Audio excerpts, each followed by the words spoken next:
Chapter 3 of the Kybalion. Mental Transmutation. Mind, as well as metals and elements, may be transmuted from state to state, degree to degree, condition to condition, pole to pole, vibration to vibration.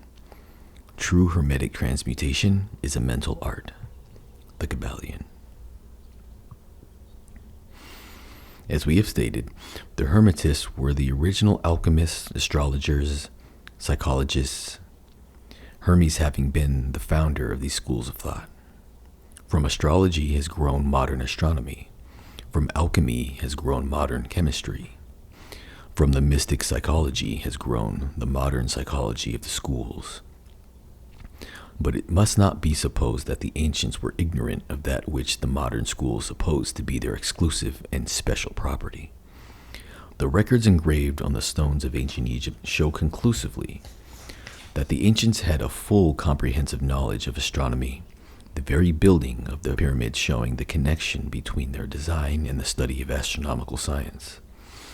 Nor were they ignorant of chemistry, for the fragments of the ancient writings show that they were acquainted with the chemical properties of things.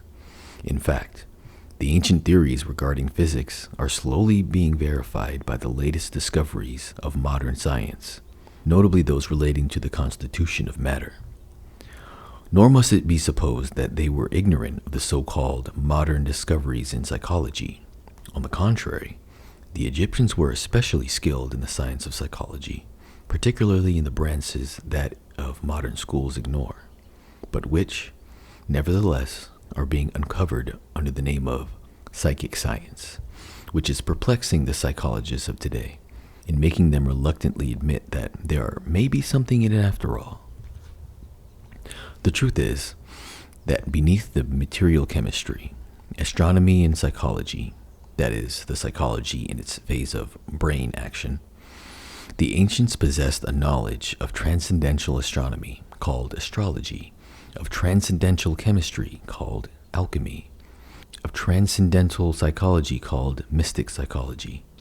They possessed the inner knowledge as well as the outer knowledge, the latter alone being possessed by modern scientists. Among the many secret branches of knowledge possessed by the Hermetists was that known as mental transmutation, which forms the subject matter of this lesson. Transmutation is a term usually employed to designate the ancient art of transmutation of metals, particularly of the base metals, into gold. The word transmute means to change from one nature form or substance into another, to transform. Webster. And accordingly, mental transmutation means the art of changing and transforming mental states, forms, and conditions into others. So you may see that the mental transmutation is the art of mental chemistry, if you like the term, a form of practical mystical psychology. But this means far more than appears on the surface. Transmutation, alchemy, or chemistry on the mental plane is important enough in its effects to be sure. And if the art stopped there, it would still be one of the most important branches of study known to man. But this is only the beginning. Let us see why. The first of the Hermetic principles is the principle of mentalism, the axiom of which is, the all is mind, the universe is mental, which means that the underlying reality of the universe is mind, and that the universe itself is mental, that is, existing in the mind of the all. We shall consider this principle in succeeding lessons, but let us see the effect of the principle if it is to be assumed to be true.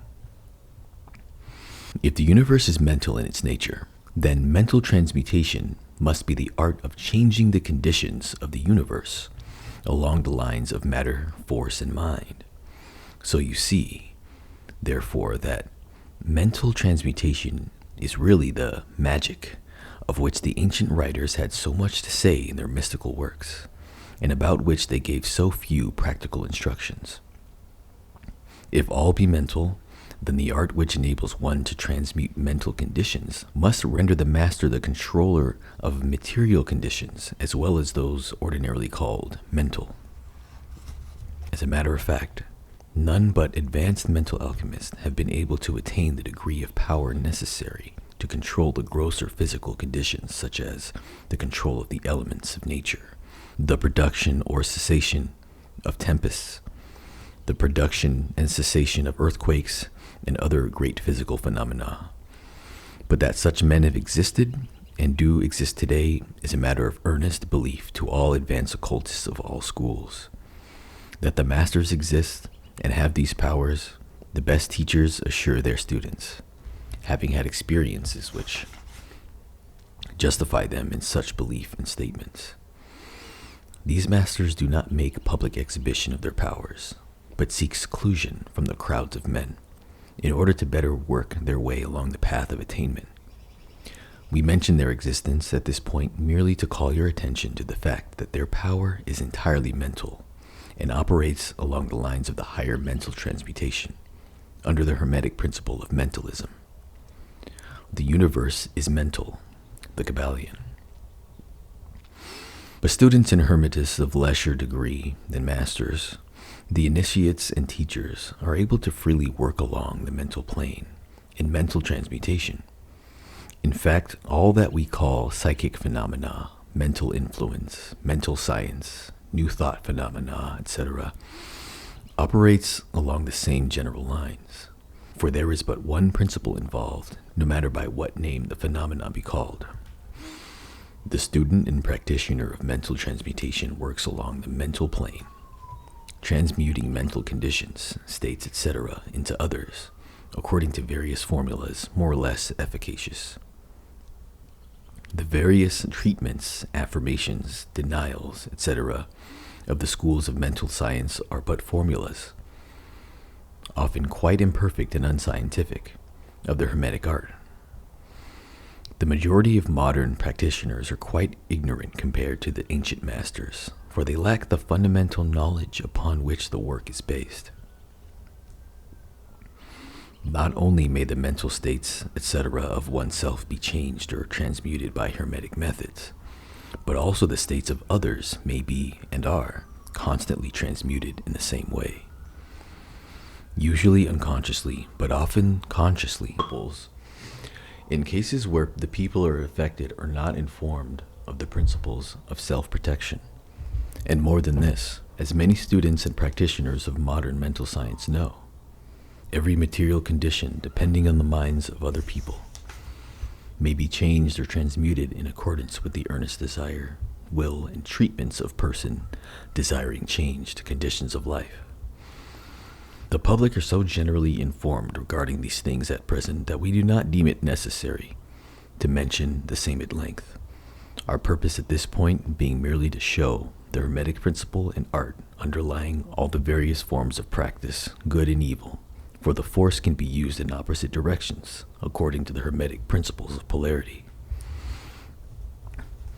In this little book, we shall state the basic principles of mental transmutation, that all who read may grasp the underlying principles, and thus possess the master key that will unlock the many doors of the principle of polarity. We shall now proceed to a consideration of the first of the Hermetic 7 principles, the principle of mentalism, in which is explained the truth that the all is mind, the universe is mental, in the words of the Kybalion. We ask the close attention and careful study of this great principle on the part of our students, for it is really the basic principle of the whole Hermetic philosophy and of the Hermetic art of mental transmutation.